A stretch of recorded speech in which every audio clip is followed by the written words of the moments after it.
Hello dear students. आज हम start करने जा रहे हैं हमारे यूट्यूब के चैनल पर ज्योमेट्री के बेसिक कॉन्सेप्ट को। ये जो ज्योमेट्री का बेसिक कॉन्सेप्ट है सभी क्लासेस के लिए, चाहे वो 8th क्लास हो, 9th क्लास हो, चाहे वो 5th क्लास हो, सभी और जितने भी कंपटीशन एग्जाम के स्टूडेंट्स हैं उन सभी के लिए है। हमने ज्यादातर स्टूडेंट्स में देखा है कि वो ज्योमेट्री को लेकर बहुत ज्यादा डरे रहते हैं कि हमसे ये कंडीशन नहीं होगी या ये हमें थ्योरम समझ में नहीं आ रही है। तो उसका रीजन यही कि वो बेसिक कॉन्सेप्ट उनके क्लियर नहीं होता है, जिसकी वजह से उस चीज को वो अटेंड बिल्कुल भी नहीं कर पाते हैं। तो हमने इसी चीज को ध्यान में रखते हुए ये वीडियो बनाया है। प्लीज इस वीडियो को एंड तक जरूर समझिएगा। इस वीडियो के अंदर हम जो ज्योमेट्री का बेसिक पॉइंट है, पॉइंट जहां हम बिंदु की बात करते हैं, बिंदु से लेकर हम इस वीडियो में 1 डायमेंशन एंड 2 डायमेंशन से रिलेटेड चीजों को पढ़ेंगे। ये आपको जो टोटल वीडियो है 2 पार्ट्स में मिलेगा। तो आज हम इस पार्ट 1 में पॉइंट 1 डायमेंशन और 2 डायमेंशन से रिलेटेड जितनी भी कंडीशन होती है वो सब हम शुरू करेंगे। तो चलिए स्टूडेंट्स, हम स्टार्ट करते हैं आज का हमारा ये टॉपिक। सबसे पहले हम अगर ज्योमेट्री की बात करें तो हम पढ़ते हैं पॉइंट के बारे में। आप सभी ने देखा होगा कि पॉइंट पॉइंट की कोई भी डायमेंशंस या जो लंबाई, चौड़ाई या मोटाई बिल्कुल भी नहीं होती, कोई भी इसकी लेंथ विड्थ नहीं होती है। इसको हम जितना बड़ा बनाते जाएंगे ये उतना बड़ा बनता जाएगा और इसको हम कहेंगे पॉइंट ही, बिंदु ही। तो हम इसके बारे में पढ़ते हैं कि बिंदु वह है जिसमें ना लंबाई हो, ना चौड़ाई हो, ना मोटाई हो, वह हमारा बिंदु कहलाता है। A point is one that has neither length nor width nor thickness. Then अब हम पॉइंट के आगे पॉइंट्स के भी बारे में बात करते हैं। तो पॉइंट का सेकंड पॉइंट है किसी एक बिंदु से अनंत रेखाएं खींची जा सकती है, जिसे संगामी रेखाएं भी कहा जाता है। Infinite lines can be drawn from point any point, also called congruent line। जैसे कि हम इसके अंदर देखते हैं कि अभी हमने एक लाइन ड्रॉ की है, फिर सेकंड लाइन ड्रॉ की, थर्ड लाइन ड्रॉ की, फोर्थ लाइन ड्रॉ की।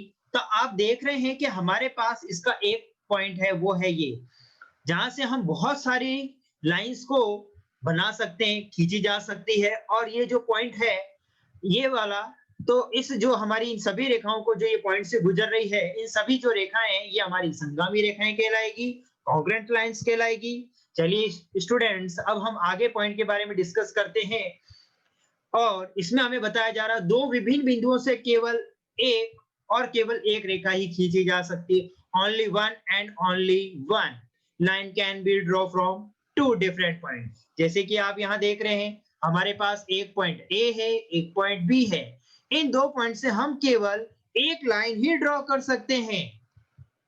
देन इसके बाद हमारे पास नेक्स्ट पॉइंट आता है पढ़ने को कि 3 या अधिक बिंदुएं संरेख कहलाती है यदि वे एक ही रेखा में स्थित हो। जैसा कि आप इस डायग्राम में देखेंगे कि यहाँ हमें 3 पॉइंट गिवन है, A, B and C. 3 or more than 3 points said to be collinear if a line segment passing through them। तो केवल यहाँ इन 3 पॉइंट से हम एक ही लाइन को बना सकते हैं। तो ऐसी कंडीशन में ये जो A, point B and point C जो है वो हमारे संरेख बिंदु, कॉलिनर पॉइंट्स कहलाएंगे। फिर हमें आगे बताया जा रहा है 3 या अधिक बिंदुएं जो एक रेखा पर स्थित नहीं हो, असंरेख बिंदु कहलाती है, otherwise they are called non collinear. Then हम यहाँ पर देखते हैं हमारे पास यहाँ 3 पॉइंट है, एक पॉइंट ए है, एक पॉइंट बी है और एक पॉइंट सी है। और ये एक लाइन पर नहीं है, जैसा हमने यहाँ देखा था कि यहाँ पॉइंट ए, बी और सी एक लाइन पर थे।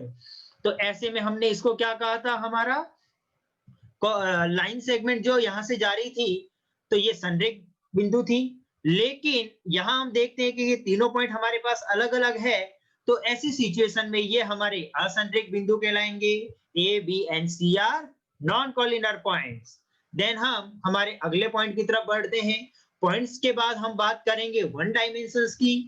1 डायमेंशन में सबसे पहले जो हमारे पास पॉइंट आता है वो आता है लाइन का। लाइन यानी रेखा। रेखा अनंत बिंदुओं का वह समूह है जिसका कोई अंत नहीं होता, यानी जिसको हम पॉइंट को मिलाते हुए बहुत बड़ी एक लाइन ड्रॉ कर लें और जिसका कोई भी एंड पॉइंट ना हो। A line is a group of infinite points that have no end. जैसे कि आप यहां देखेंगे कि हमारे पास 2 पॉइंट P और Q है, लेकिन हम इसके अंदर अनंत जो है हमारे इन्फिनिट्स पॉइंट होते हैं, इसको हम जितना चाहे यहां से आगे की तरफ बढ़ा सकते हैं, जितना चाहे हम इसको इधर की तरफ से भी बढ़ा सकते हैं, इसका कोई भी एंड पॉइंट नहीं होगा। तो ये हमारे लिए लाइंस कहलाएगी। देन इसके बाद हम अगले टॉपिक पे बात करते हैं, वो है हमारा लाइन सेगमेंट यानी रेखाखंड। रेखाखंड रेखा का एक टुकड़ा होता है जिसके दो अंत बिंदु होते हैं, यानी जिसके टू एंड पॉइंट्स हो। A line segment is a place of line that has two end points. जैसा कि आप इस डायग्राम में देख रहे हैं कि हमारे यहाँ दो एंड पॉइंट हमें गिवन है, तो इसे हम जो है हमारे P एंड Q के द्वारा शो कर रहे हैं कि हमें यहाँ P एंड Q दो पॉइंट है जो इसके एंड पॉइंट है, और ये जो अगर एंड पॉइंट है तो ये जो लाइन है ये लाइन सेगमेंट होगी। देन हम इसके बाद अगले टॉपिक पर बात करते हैं हमारे रे किरण। एक रेखा का वह भाग जिसका एक बिंदु हो एक किरण कहलाती है। The part of a line that has one and point is called a रे। यानी कि हम यहाँ पढ़ते हैं एक अंत बिंदु हो, यानी वन एंड पॉइंट होना इसमें जरूरी है। जैसा कि आप इस डायग्राम में देखेंगे कि ये लाइन P से स्टार्ट होती है और यहां से बढ़ती हुई ये Q तक जाती है, तो इसका यहाँ हमारे को देखने को मिलता है कि जो Q है ये इसका एंड पॉइंट है। तो यहाँ हम देखेंगे कि यहाँ जो ये एरो है ये केवल एक ही है, ना कि इसके पीछे, ओनली फॉर एक एरो है। तो ऐसी जब भी हमें लाइन देखने को मिलती है तो वो हमारी रे इट मींस किरण कहलाती है। देन हम अब हमारे अगले टॉपिक की तरफ बढ़ते हैं, क्रॉस लाइन प्रतिच्छेदी रेखाएं। ध्यान दीजिएगा, जब दो रेखाएं आपस में एक दूसरे को काटती है प्रतिच्छेदी रेखाएं कहलाती है। When two lines intersect each other, the lines are called intersecting line। जैसा कि हम इस डायग्राम में देखते हैं, हमारे पास यहाँ दो लाइन, एक लाइन जो है हमारी AB है और दूसरी लाइन CD है, और ये एक दूसरे को क्या कर रही है, प्रतिच्छेद कर रही है यहाँ बिंदु O पर। तो ये जो है हमारा इंटरसेक्ट बिंदु पॉइंट कहलाता है, जिसमें हम आगे पढ़ते भी हैं। जिस बिंदु पर वे एक दूसरे को प्रतिच्छेद करती, यानी ये एक दूसरे को काट रही है, ये काटने वाला जो पॉइंट है वो हमारा है O, वह बिंदु प्रतिच्छेदन बिंदु कहलाएगा। The point at which they intersect each other is called the point of intersection। यानी कि जो O पॉइंट है ये हमारा प्रतिच्छेद बिंदु है जहां से दो रेखाएं एक दूसरे को काटती है। देन हम अब इसके आगे बात करते हैं, हमारे पास पॉइंट आता है पैरेलल लाइन, समांतर या अप्रतिच्छेदी रेखाएं। प्रतिच्छेदी रेखाएं वो थी जो एक दूसरे को काटती है, तो अप्रतिच्छेदी रेखाएं वह होगी जो एक दूसरे को बिल्कुल नहीं काटती हो। तो हम इसके बारे में पढ़ते हैं, वे रेखाएं जो एक ही समतल पर होते हुए कभी प्रतिच्छेद नहीं करती तथा जिनके मध्य की दूरी अनंत तक अचर रहती है, समांतर रेखाएं कहलाती है। The line which are in the same plane never intersect and the distance between which is constant till infinity is called parallel line। जैसे कि हम देखते हैं कि एक हमें लाइन मिली AB और हम एक और लाइन ड्रॉ करते हैं यहाँ CD। तो आप ये देखेंगे स्टूडेंट्स की जो ये लाइन है ये हमें कंटिन्यू आगे बढ़ती हुई नजर आएगी।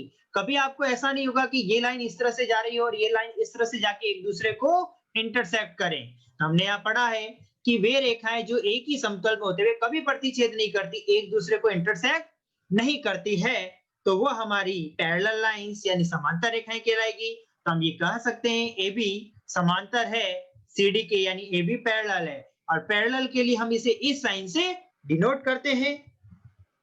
देन अब हम पढ़ते हैं, दो समांतर रेखाओं के बीच लंबवत दूरी हमेशा समान होती है। The perpendicular distance between two parallel line is always the same. यानी कि अभी मैंने आपको बताया कि ये लाइन यहाँ से इस तरह से बढ़ रही है, ये लाइन इस तरह से बढ़ रही है, तो इन दोनों के बीच की जो डिस्टेंस है वो हमेशा इक्वल होगी। जैसा कि हम इस डायग्राम में देख सकते हैं कि AB और CD इन दोनों के जो बीच का डिस्टेंस है वो आपको इक्वल नजर आ रहा होगा।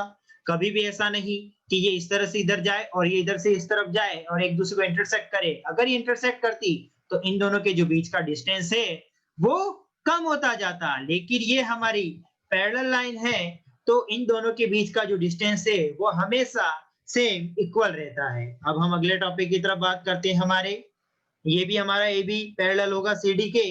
देन अब हमारे पास पॉइंट आता है, point number 6, concurrent lines. Concurrent lines क्या होती है, ध्यान दीजिएगा, 3 या 3 से अधिक रेखाएं हैं जो एक ही बिंदु से होकर गुजरे, यानी एक ही पॉइंट से होकर जाना उनका अनिवार्य है, या उनका एक उभयनिष्ठ बिंदु हो, संगामी रेखाएं कहलाती है। देयर आर 3 और more than 3 lines that pass through the same point or have a common point called congruency lines। जैसे कि हम इस डायग्राम में देखते हैं, इसका एक बिंदु है जो इसे हम उभयनिष्ठ बिंदु यानी कॉमन पॉइंट कहेंगे, और इस पॉइंट से होते हुए A B B C C D जितनी भी हमें यहाँ से चाहते हैं वो सारी लाइन यहाँ से हम कर सकते हैं, एक दूसरे को प्रतिच्छेद करते हुए आगे बढ़ेगी।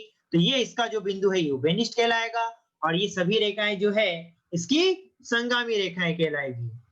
तो चलिए दोस्तों, अब हम हमारे आगे की तरफ पॉइंट की तरफ बढ़ते हैं। हमें पॉइंट जो अब मिलने जा रहा है वो 2 डायमेंशन। अभी तक हमने जितनी भी बात की थी वो 1 डायमेंशन थी कि एक डायमेंशन होते हुए कितने पॉइंट्स को हम बना सकते हैं। तो अभी तक हमने उस सभी बातों पर अभी डिस्कस कर लिया है। अब हम हमारे पॉइंट 2 डायमेंशन की तरफ बढ़ते हैं। 2 डायमेंशन में सबसे पहले हमारे पास आता है एंगल, कोण। यदि दो रेखाखंडों या किरणों का एक ही अंत बिंदु हो और इससे बनी आकृति को कोण कहते हैं। अंत बिंदु कोण का शीर्ष कहलाता है। If two line or ray have only one end point, then the shape form from it is called angle। जैसा कि हम इस डायग्राम में देखते हैं कि यहां से हमने दो रेखाखंड या किरण देखिए हमने बात की थी, जिसका आगे जाकर एक पॉइंट हमें मिले, एंड पॉइंट हो। तो ये भी इसका एक एंड पॉइंट था, ये भी इसका एंड पॉइंट है। अंत बिंदु हो और इससे बनी आकृति को कोण कहते हैं।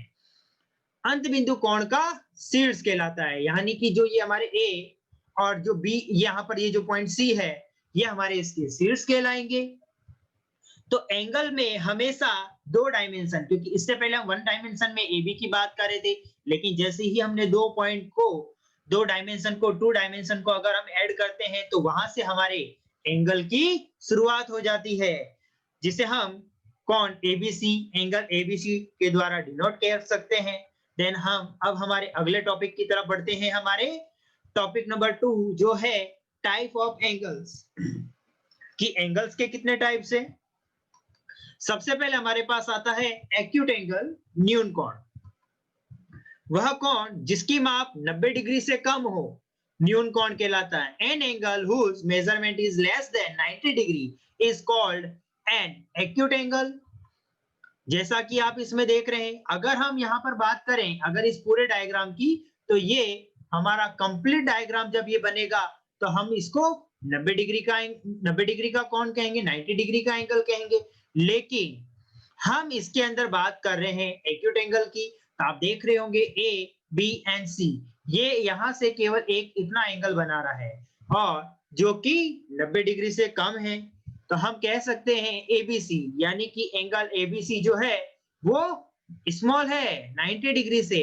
तो जो भी एंगल 90 डिग्री से हमें लेस देन मिलता है तो वह हमेशा एक्यूट एंगल कहलाता है। देन चलिए स्टूडेंट्स, अब हम अगर हमारे अगले एंगल की तरफ बढ़ते हैं। सेकंड जो एंगल आता है वो है राइट एंगल विद समकोण। वह कोण जिसकी माप 90 डिग्री हो समकोण कहलाता है। The angle that measure 90 degrees called a right angle. तो आप इसके डायग्राम को देख सकते हैं कि हमें यहाँ A B and B C ये 2 लाइन है, जिसके बीच में हमें यहाँ 90 डिग्री का एक एंगल देखने को मिल रहा है। तो यह हमारे लिए राइट एंगल होगा और इसे हम एंगल एबीसी इक्वल 90 डिग्री के द्वारा डिनोट करेंगे।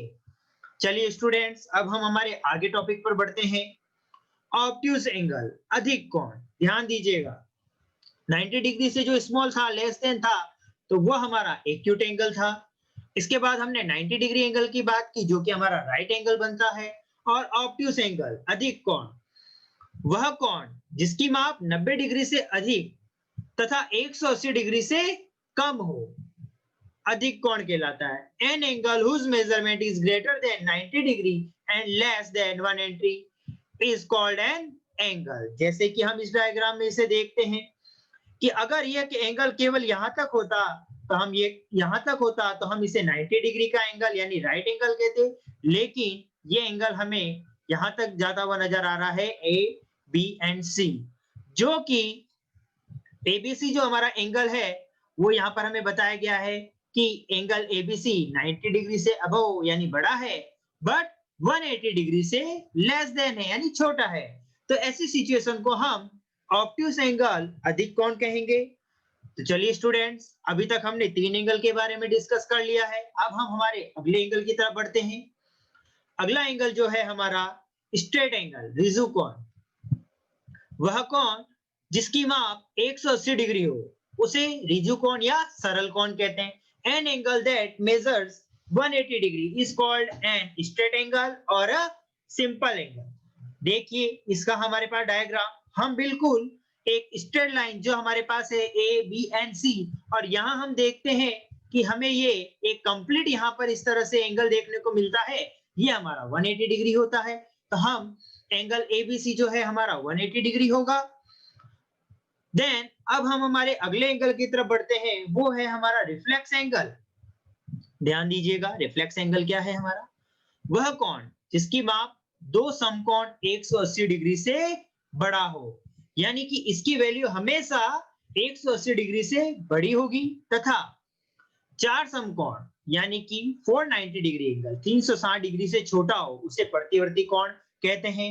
यह बहुत ही इंपॉर्टेंट एंगल है। इससे रिगार्डिंग अगर आप देखेंगे क्लास 9th में तो बहुत सारे क्वेश्चन हमें पढ़ने को मिलते हैं लाइन एंड एंगल चैप्टर में, जहां हमें रिफ्लेक्स एंगल निकालने के लिए कहा जाता है the angle that measure two right angle greater than 180 and four right angle smaller than 360 is called reflex angle. जिसमें हम देखते हैं कि हमारा जो ये एंगल है रिफ्लेक्स एंगल वो 180 डिग्री से अबव है, बट 360 डिग्री से लेस देन है। और हम जब भी रिफ्लेक्स एंगल की बात करते हैं तो आपको मैं बताता हूं कि वहां हम उसे 360 में से उस एंगल को लेस कर लिया जाता है। जो भी एंगल होगा, चाहे वो एंगल एबीसी हो, चाहे वो पीक्यूआर, कोई भी एंगल हो, उसे 360 में से लेस कर देना होता है और हमें उसकी वैल्यू वहां मिल जाती है। तो रिफ्लेक्स एंगल के बारे में भी हम पढ़ चुके हैं। देन अब हम हमारे अगले एंगल की तरफ बढ़ते हैं। हमारा अगला जो एंगल है कंप्लीट एंगल, संपूर्ण कोण। ध्यान दीजिएगा, जो कि एंगल का सबसे लास्ट पॉइंट है, संपूर्ण कोण का मान 360 डिग्री होता है। The value of the entire angle is 360 degree. हम यहां देखते हैं कि जो हमारा टॉपिक है यहाँ कि हमें यहाँ ये बताया गया है कि ये एक लाइन है इस तरह से बढ़ते हुए आती है और ये यहाँ पर इस तरह से जाकर दी एंड हो जाती है। तो ये एक पॉइंट के क्या कर रहा है, कंप्लीट राउंड ले रहा है, जिसे हम 360 डिग्री का एंगल कहेंगे। तो देखा दोस्तों स्टूडेंट्स, आपको मैंने यहाँ पर कंप्लीट पॉइंट से लेकर हमने 1 डायमेंशन, 2 डायमेंशन और 2 डायमेंशन के बाद हमने एंगल के बारे में पढ़ा, और एंगल के बाद हमने एंगल के जितने भी टाइप्स है उन सभी के बारे में डिस्कस किया है। तो इस वीडियो में हम इसी टॉपिक को लेकर दी एंड करते हैं, और हम इसके आगे के जो टॉपिक हैं हमारे, उन्हें हम हमारे पार्ट 2 में डिस्कस करेंगे। अगर ये वीडियो आपको अच्छा लगता है तो प्लीज शेयर एंड लाइक जरूर करें।